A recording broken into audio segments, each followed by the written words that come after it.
Esparo, maganda yung tempo ng dagat ngayon at kalmadong-kalmado. At sana makadali tayo ngayon at makabawi-bawi tayo sa gastos natin sa bagong taon. Yun nga, kasama ko si Ka-Esparong Jonis Solomon. At kung titignan nyo yung lugar mga Esparo, napaganda po dito. Ayun yung araw mga Esparo, palubog na. At ito yung kasama ko si Esparong Jones.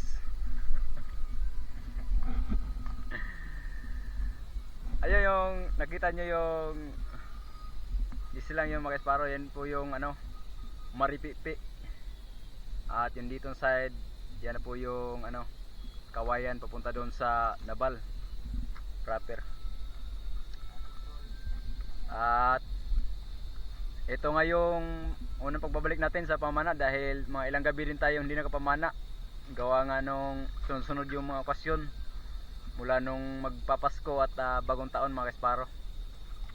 Sana maka dilensya tayo ngayon. Sana may blessing na naman na inilaan sa atin ang Panginoon para naman maka pambigas ulit tayo at meron ding magastos sa pang-araw-araw. Yan, patuloy nyo po kami suportahan mga Ka-Esparo at huwag kalimutang i-subscribe ang ating channel Ka-Esparo TV at papalo na rin po sa ating Facebook page Ka-Esparo TV at i-share nyo po yung mga video natin para marami pong makita. Yun, God bless mga Ka-Esparo. A few moments later. At dito nga mga Esparo no, sa unang dive natin at napakaswerte natin mga Esparo dahil kulambutan kaagad yung nagpakita mga Esparo. At hindi lang isa kundi dalawa.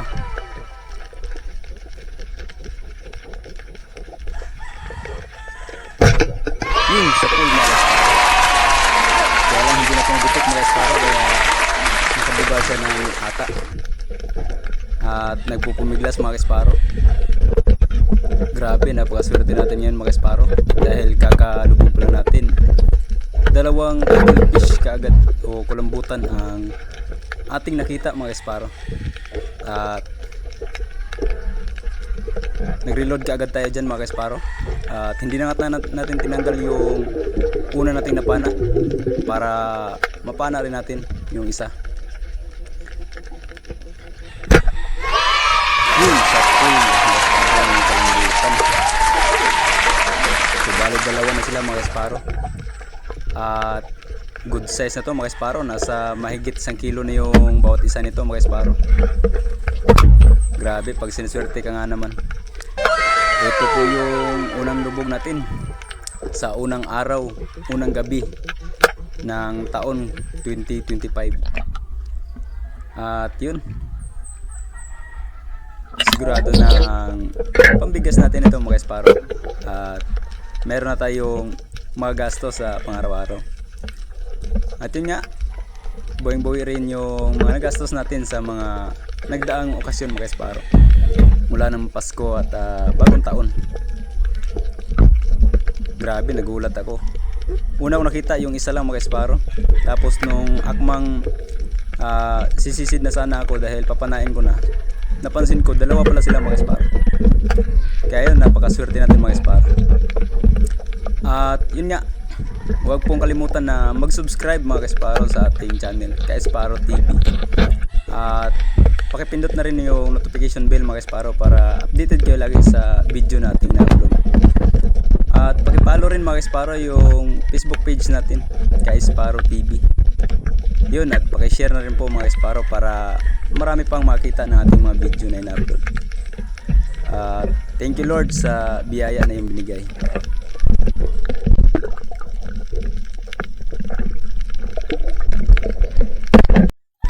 At dito sa next dive natin mga Ka-Esparo, yung paborito naman ng anak ko, pusit mga Ka-Esparo. Yan, nag-blinker tayo para hindi patakas. Yun, sa pool mga Ka-Esparo. Ang daming naibugang ink o ata mga Ka-Esparo. Napakasarap po nito sa calamares o kahit sa adobo mga esparo o sa sinabaw, kahit anong luto ng pusit mga esparo, talagang napakasarap. At ito yung mga isa sa mga paborito ko mga esparo na iulam. At dito naman sa next dive natin mga esparo, isda naman mga esparo yung nagpakita, yung kanuping kung tinatawag. Ayan o, sa pool kang kanuping ka. Ayun, sigurado na yung pangsabaw natin nito mga esparo. Napakasarap po nito sa sinabaw mga esparo. At buti na lang dahil hindi siya tumakbo sa malayo, dahil nung nakita natin siya mga esparo, bigla siyang kumaripas ng takbo. Buti lang sumuot siya dun sa ilalim ng bato. At yun, talagang magpapaulam siya mga esparo. At good size na rin ito mga esparo. Sakto na yung laki niya. Thank you Lord. At dito banda mga esparo, no, nakita tayo ng tinatawag lang L. Kaya lang nung sinisid natin mga esparo at sinilip yung butas, yung buntot na lang naabutan natin mga esparo. Nakasuot siya sa parting malalim na butas ng bato mga esparo, kaya hindi na natin napana mga esparo. Sayang. Masarap din sana yun sa inihaw mga esparo. Libre na sana yung pangulam natin. Kaya lang siguro ayaw niya magpaulam. At dito mga esparo, ang swerte natin dahil isa na namang cuttlefish ang nagpakita mga esparo. Nagulat na tayo dahil nang tinamaan sa ilaw mga esparo, bigla siyang gumalaw. At hindi pa malaki itong mga esparo, sakto lang yung size niya sa mga kalahating kilo siguro yung sinito mga esparo. Okay na rin itong mga esparo dahil masarap din to sa calamares, kaya iulam natin itong mga esparo. Ayan, at ang swerte natin dahil na dagdagan yung kuha natin na cuttlefish o kulambutan mga esparo.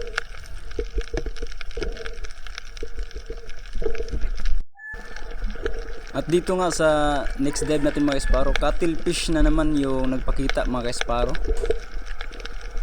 At buti na lang na pansin natin siya mga esparo dahil medyo malabo na po yung parte na dagat na kung saan tayo nakikita sa kanya mga esparo. At yun, pumuti yung kulay niya mga esparo. Kaya lang yung tama ka esparo, hindi gaano tumagos sa ano niya, kaya hinawakan kaagad natin yan mga esparo para hindi na siya makabunot pa. At yun, nadagdagan rin yung pambenta natin mga esparo. At malaki na itong mga esparo, nasa mahigit 1 kilo.